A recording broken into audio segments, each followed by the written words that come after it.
morning, YouTube citizens. Hey, I just had a revelation. This is deep. It's out of Exodus 21, verse 1 to 6. And it talks about the precepts of the relationship between a master and his servant, especially a Hebrew servant. Let me read here. It says, now these are the judgments which thou shalt be set before them. If thou buy a Hebrew servant 6 years, he shall serve, and in the 7th he shall go out free for nothing. If he came in by himself, he shall go out by himself. If he were married, then his wife shall go out with him. If his master have given him a wife, and she have borne him sons and daughters, the wife and her children shall be her master's, and he shall go out by himself. And if the servant shall plainly say, I love my master, my wife, my children, I will not go out free, then his master shall bring him unto the judges, and he shall also bring him to the door and unto the doorpost, and his master shall bore his ears through with an awl, and he shall serve him forever. So when I came into Christianity in 2000, but even before then, I was serving Satan. People, at the end of the day, you're either serving Yah or you're serving the Most High, or you're serving Satan. There is nothing in between. It's either hot or cold. It's either black or white. There is nothing in between. So when I came into when I said I accepted Jesus Christ in 2000, I was deceived to believing that I was serving Master Yeshua, Jesus Christ.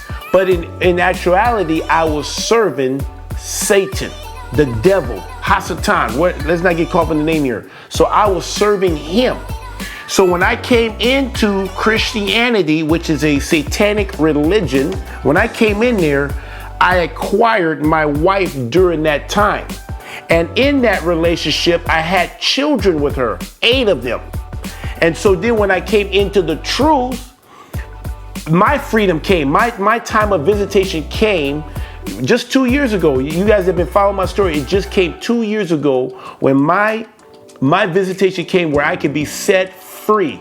But it required me to choose which master was I going to serve. Would I serve the Most High, Jesus Christ, or would I serve Satan? But I could not. I came in with nothing. I had to leave with nothing if I wanted my freedom. And so to keep my wife and to keep my children, it would have required me to choose Satan. And so, because whoever I chose is the one that I love. But because I love Jesus, Jesus said, it's John 14:50, if you love me, you'll keep my commandments. I decided to love Jesus and forgone the wife and the children so that I can be with Jesus. I had to forsake all. It says, if you save your life, you will lose your life. And if you lose your life for my name's sake, you will save your life. And so, people, this is the precept. Either you're going to serve Satan or you're going to serve Yeshua. And that's the only choice you have. And a lot of you guys got into these marriages and had children when you were serving Satan. And because the wife and the children, and it can be vice versa, but I'm speaking from a man's perspective. But when you came into the situation, now you have a choice. If they're not going to come, you have to make a choice. You can either serve Satan or you can serve Yeshua. Choose this day whom you're going to serve. So anyway, I just thought I had a high moment just looking at that wow, I had an opportunity to be free. And the only way I was going to be free, I had to hate my wife, hate my children, brother, sister, wife, children, all of that. I had to hate them so that I can love him. You can't do both. You cannot serve 2 masters. Anyway, if you get a chance, check out Exodus 21, verse 1 to 6. Tell me what you think. I just thought that, man, I saw that Pastor Corey did a study on this about marriage. And it just a light bulb went on for me that, man, that is exactly what I had to do. I had to I had to go out with nothing. I came into Christianity with nothing, and I had to leave Christianity with nothing so that I can serve Jesus. All right. Stay tuned. Shalom, shalom.